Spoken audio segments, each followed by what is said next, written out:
Hey guys, what's going on? Welcome to the channel Dit Commando. My name's Ryan and I'm a former Royal Marine from the United Kingdom, and today we're going to be reacting to the top 10 most dangerous cities in America in 2020. We're in 2021 at the moment, but I guess those stats are yet to be collated. But this one is basically the murder capitals for 2020 in America, guys. I'm really looking forward to doing this one, sticking to the theme on America, but yeah. We're going around seeing what different content we can react to, and I think this one should be a good one. If you like it, please drop us a like, share, and subscribe to the channel if you're brand new here and you haven't subscribed to the channel before. It really does help us out, guys. And what else helps us out is if you become a member. Yeah, please become a member or consider it at least. And for all of those who are members at the moment, I just want to say thank you, guys. I really do appreciate your sponsorships. It is helping me do this content every single day. So thank you, troops. I really do appreciate it. Membership button is just press join, or the link is in the description. But we'll get straight into this one. I hope you enjoy, guys. Thanks for being here. Let's go. Why has it got like lovely music at the beginning, like an old Disney movie or something, for America's murder capitals? All right, let's get started here. First up on our murder capital tour of the U.S. is Newark, New Jersey. Here in Newark, there were a total of 75 murders, which may or may not sound like a lot, but for a city of 282,000 people, that's a lot. For perspective, the entire state of West Virginia only had 67. You have a 1 in 3,000 chance of being killed in Newark every year. Wow, those odds are pretty scary, I have to say. 75 people in a city that small, you're going to know who's been murdered. Again, I wonder what the overwhelming reasons are for that. It's probably poverty, drugs, gangs, that kind of thing. And get this, that's actually way down from the peak in 1960. That means Newark is safer now more than ever, and it's still really bad here. Apparently, they've been cracking down here in Newark, with aid coming from the FBI, State Attorney's Office, and New Jersey State Police.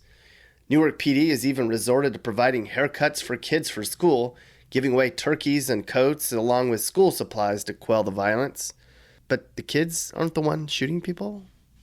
If you don't want to... Yeah, what's haircuts got to do with changing? Although I guess it's getting the younger generation on board with local authority, showing them that there's an alternate way and treating them nice, all right? It's gonna help them out in the long run. At the end of the day, psychopathy, sociopaths, and stuff like that is kind of created on lack of empathy. So the fact that these kids are getting, a little bit good given to them and stuff like that, it's probably going to help them out in the long run, Get killed, stay in the north and east parts of Newark. If you want to be killed, then go to the south and west parts of Newark. Downtown is apparently better, but still nowhere near safe. Outside of Camden, Trenton, Atlantic City, and Patterson, the rest of the state's pretty safe, since, as a whole, New Jersey's the 5th safest state in the U.S. Okay. Where are we heading next? Let's follow this paramedic to Kansas City, Missouri, a.k.a. KCMO, a.k.a. KC Ghetto, at least in some parts. Here in Kansas City, Missouri, there were 137 murders last year. That's more than the whole state of Massachusetts. What's going on here, people? It's getting worse here, at least lately. Last year, the city nearly broke a record for murders, which it had set 2 years prior. And just about every single murder is unsolved, meaning the perps are still on the streets here. Yeah, and also meaning that maybe the police department, the investigative skills of their local police isn't up to scratch. Maybe a bit of retraining or upgrading is needed, guys. Maybe the police are thin on the ground over there. But one thing's for sure, unsolved murders means that the investigational element just isn't up to par, guys. The KCPD has been urged to put more homicide detectives on the streets and develop a witness protection program to make it easier for people to come forward with leads.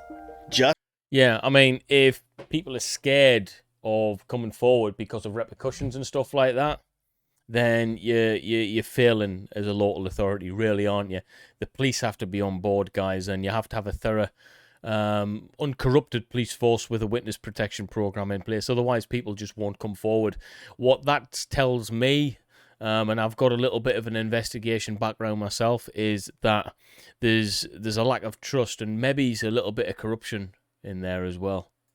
Just as I was writing this, a mass shooting in Kansas City was at the top of the news. I think they said this happened at a Kansas City Chiefs celebration party. Why does sports bring out the worst in people? It does, but there's a lot of alcohol involved in sports. I think that's what people forget.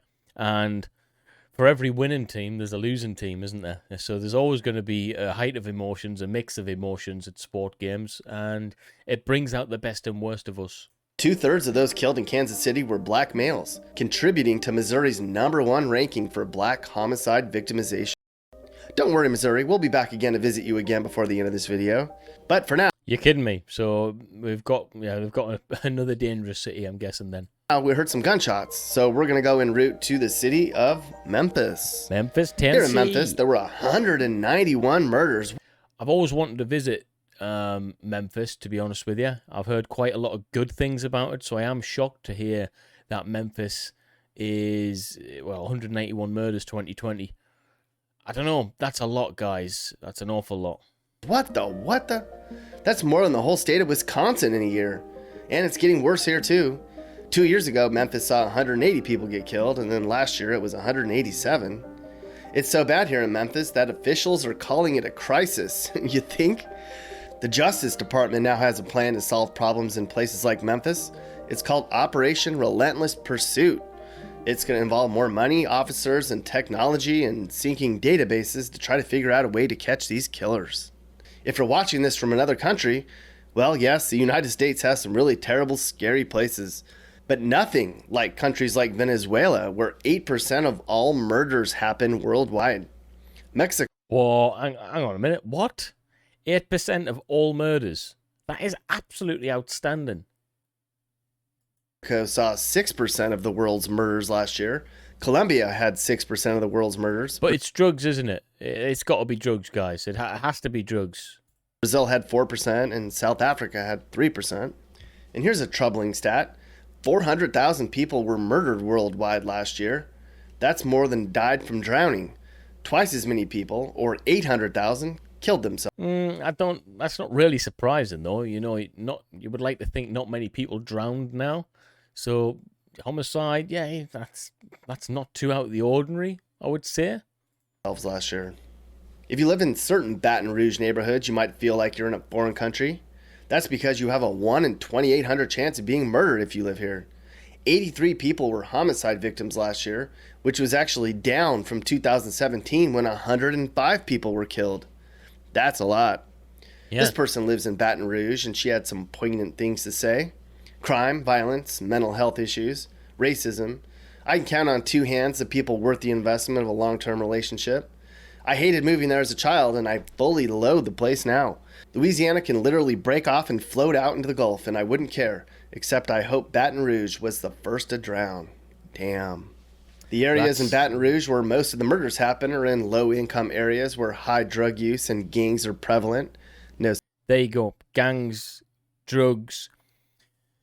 It's I'm not going to say it's the root of the causes, but it certainly facilitates these things to happen. What makes a city dangerous? It is gangland, it is drugs, it is that kind of stuff. So homicides comes par and par with it. But what's the reason behind gangs? What's the reason behind the drugs? Now we can all say it's culture, it's this, it's that. Look, guys, at the end of the day, it's when a city hasn't got much to offer. Young males in particular, then they resort to, they're more inclined to form gangs. I mean, you look at the military. I was in the military, the Royal Marines, and in search of better things, I joined the military. But in essence, I'm joining an organization, a group of men, a gang, so to speak, that we can feel proud of. We were just on the right side of the law, so to speak. But where there's lack of opportunities, gangs will prevail. Where there's lack of opportunities, gangs will prevail. Means drugs and stuff can facilitate them to get money and to provide for the families and stuff. It's just a vicious cycle, but we can't blame individuals. We got to blame the state. Surprises there. Hurricane Katrina made the problem worse, apparently. Did you know Louisiana has the highest incarceration rate in the world? I think, maybe, I heard that once, Mappy. Is that really true? Wow, it looks like Louisiana had way more people locked up a few years ago, but it's gone down. What, are they letting people out? Also, Oklahoma took the lead for a minute. In terms of countries, oh yeah, we're number one. Really? That is shocking. Worldwide prison populations, yeah, but hang on, prison rates in the US are the world's highest. It's 724 people per 100,000. All right, so they are actually doing it per 100,000. They're not just saying it's because they've got a bigger, they've got more people in the country. Why is that, troops? Why is that? Because when I was in America, I loved it.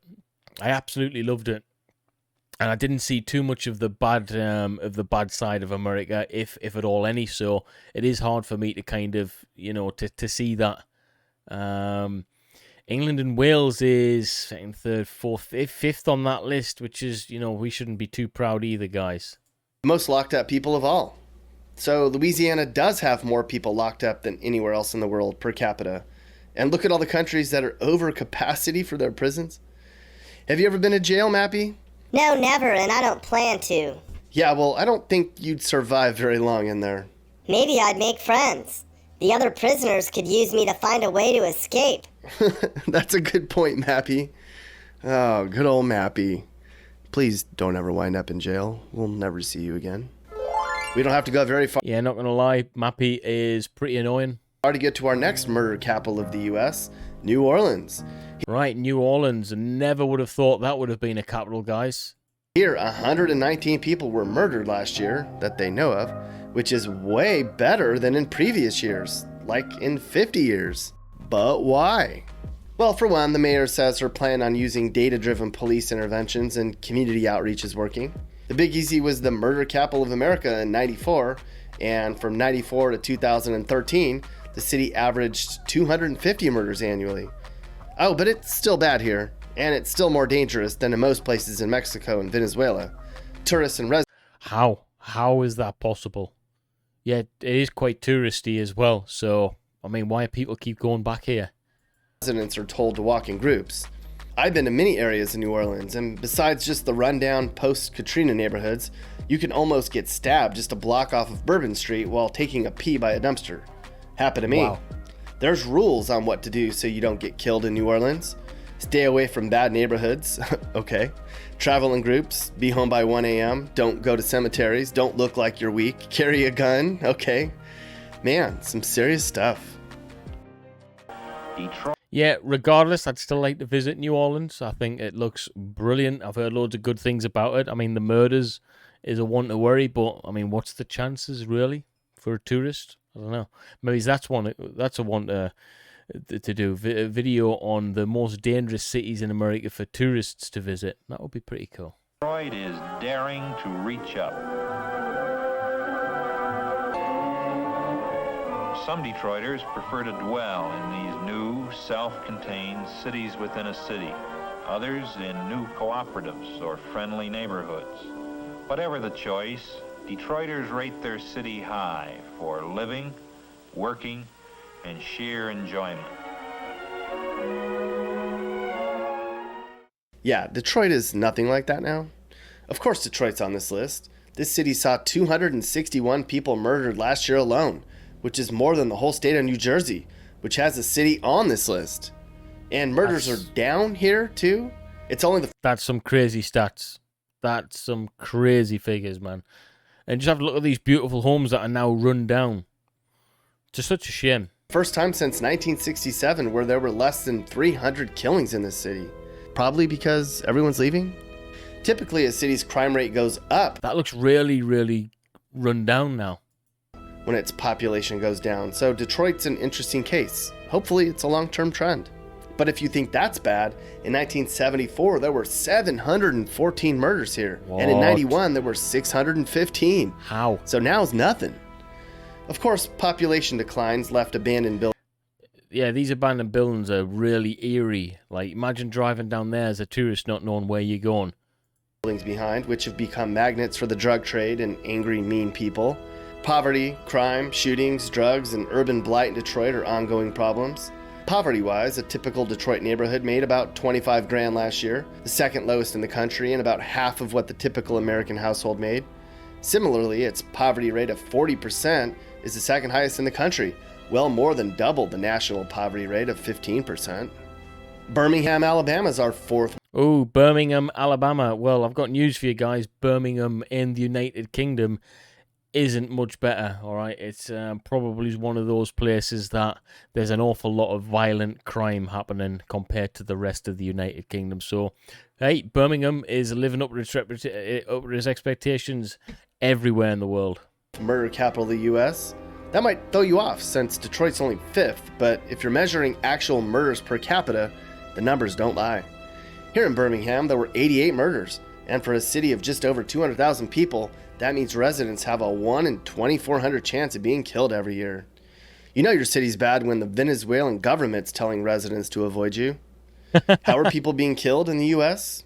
This chart shows that about half of all murders are by a handgun, another 3,000 are by an unidentified gun, 1,500 people were stabbed to death, and then you have bare hands, blunt objects, poisoned?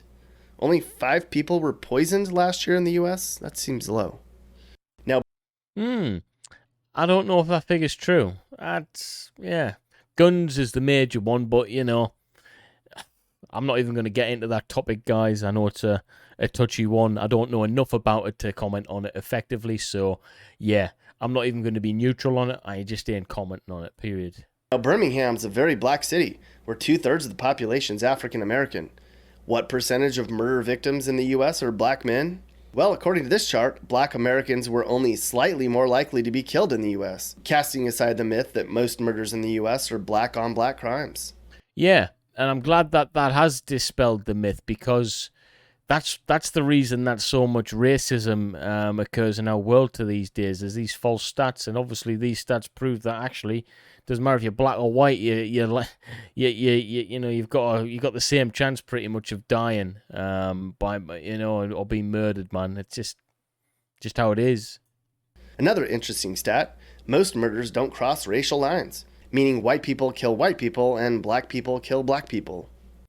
Right, that's really interesting as well, which shows interracial homicides are just not a thing, all right? Which in the news we actually probably believe it is, and it's not. It's still terrible that we're killing each other, but yeah, it's another myth I didn't know about. It's pretty cool. Of all black homicide victims, 86% were male, and the average age is 31 years old. 83% of black victims were shot and killed with guns. Here in Jackson, Mississippi, things certainly have been better, especially on the south side of town. There were 78 murders here, which means folks had a 1 in 2,100 chance of being a victim themselves. That's only twice as high as dying in an accidental drowning. Heck, your odds of falling down the stairs and dying is 1 in 1,600. Jackson's crime has been ticking up lately, but look at the last few years. This news channel in Jackson keeps a running tally of Jackson murders, which is sad. Last year ended with a bunch of shootings right on New Year's Eve in Jackson, where people were just randomly shooting into homes. What the hell's going on, man, over there? On, people? Which U.S. cities are actually decreasing their murder rates? Well, New York City had like 2,200 murders in 1990, but their murder rate's down by 90%. Chicago peaked. Yeah, but gangland was running New York back then. It was vicious. It was vicious. It was known across the world for its gangland, so... yeah, it doesn't seem to be as prevalent now, does it? In the early 90s as well, though the South Side is notoriously terrible for shootings. San Francisco, too, though covered in poop, has seen its homicide rate go down by... Covered in poop? Why? Let me know in the comments. Why? Why is San Fran covered in shit, guys? By quite a bit. Who's our homicide runner-up? St. Louis is. Here, more than 194 murders happened last year. For a city of over 300,000 people, that's a lot. You have about a 1 in 1,600 chance of dying in St. Louis every year, and likely by a gun. Way back in the early 90s, there were 100 more murders a year here, wow. And over time, murders here have gone up and down, but currently the number of murders each year are as high now as this city's seen since the late 90s. Downtown's pretty nice, at least in the winter months, a fact I can attest since I was just there a month ago. However, the north side of St. Louis is very, very bad, and where most of the problems happen, likely between people fighting over drugs or gang BS or both. St. Louis has a new plan called Cure Violence, which resembles Chicago's plan called Cease Fire. The goal is to treat gun violence like it's a disease and to stop its spread by helping youth see alternatives to violence and by convincing gunshot victims from retaliating. Okay. It's crazy that we live in a world where we actually have to try and use different marketing strategies to convince people that killing someone with a gun or in any way is, is bad, and not to do it. It baffles me how basic human intellect would come into play and be like, yeah, it's probably not the best thing to do. It might ruin my life and their life. Yeah, I don't understand that. Maybe I'm fortunate enough to have that clarity. Let me know why other people won't have that clarity in the comments below, guys. Okay, who's our murder capital of the USA? Baltimore. Right, I've heard a bit about Baltimore, but I would never have placed it on the top list of a list anywhere of a dangerous city. Baltimore is, or as people have called it, Bodymore Murderland. Wow. Here in Baltimore, there were 350 murders last year, which is the highest it's been since 1993, and close to an all-time high. It's also 5 years in a row now that there have been more than 300 murders in Baltimore. You have about a 1 in 1,700 chance of being murdered in Baltimore every year, and much higher in certain parts of the city. This site's been tracking homicides in Baltimore, and the last 100 only goes back to Halloween, and it's January right now. Wow. Look at the last mayors of Baltimore. Resigned, didn't run for re-election, resigned, Wow. didn't run for re-election. Would you want that job? In Baltimore, this... Yeah, fair one. If the mayor isn't wanting to do that job again, it's probably dangerous for the mayor to run. I mean, he's probably thinking, how the hell am I going to change this? But that's what you need. You need effective leadership to step up, all right, to be able to say, you know what, we're going to change this place about. Maybe he's an ex-military officer or something like that could change it up too much, The stated targets for busts aren't drug offenses. It's trying to find all the damn handguns. There's similar plans on what to do to curb the violence and murder rates here, but it's all the same thing, and it probably won't work. They've even considered flying surveillance planes over Baltimore 24/7.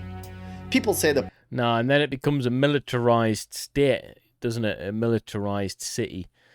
Which causes fear and anguish, which in turn, creates a hostile atmosphere where people are more inclined to do hostile things. So I think we need to be doing the opposite, I think we need to be patrolling the streets more with police, but the police need to be monitoring the situation and become mentors. It's important to be a mentor, guys, not just a person who stops people doing crime. You gotta enforce the law, but allow for the younger generation to have a trust in the police as well. There's a serious lack of trust worldwide in police, and I think that needs to be gained back, but it's the police's job to do that. It's not the other way around.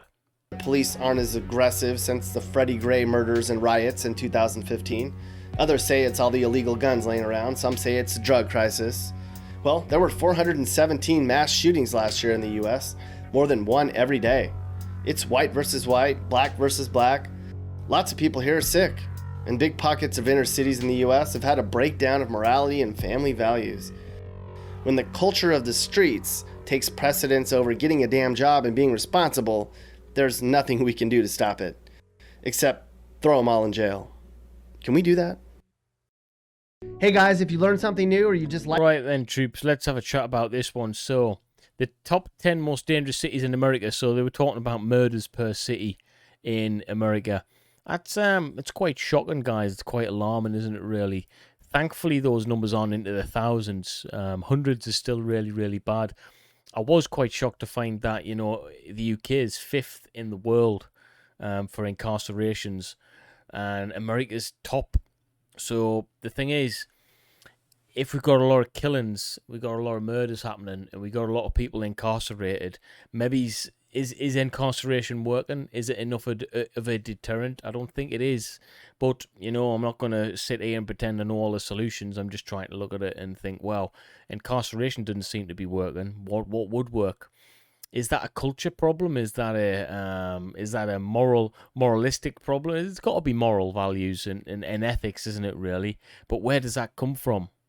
We can't blame the youth of today for the problems that are occurring. It's if you see a cheeky kid then normally the parents haven't taught the kids the right morals and ethical codes to get through life. So if we've got a generation right now that's as worse as ever for murders and all of that kind of stuff, then maybe we need to look at the generations before and see what was the prepping for today's kind of crisis. I mean, that's what I would do. I would always look back and see what we could have done differently and implement it now so that the future generations don't have to suffer. But hey, I'm no expert, guys. I'm just thinking outside the box. If you've got anything you want to add to that, then please do drop a comment below, and I'll quite happily have an open dialogue with you. But make sure you do one thing a day: like, share, and subscribe to the channel, and I will see you in the next one. Take it easy.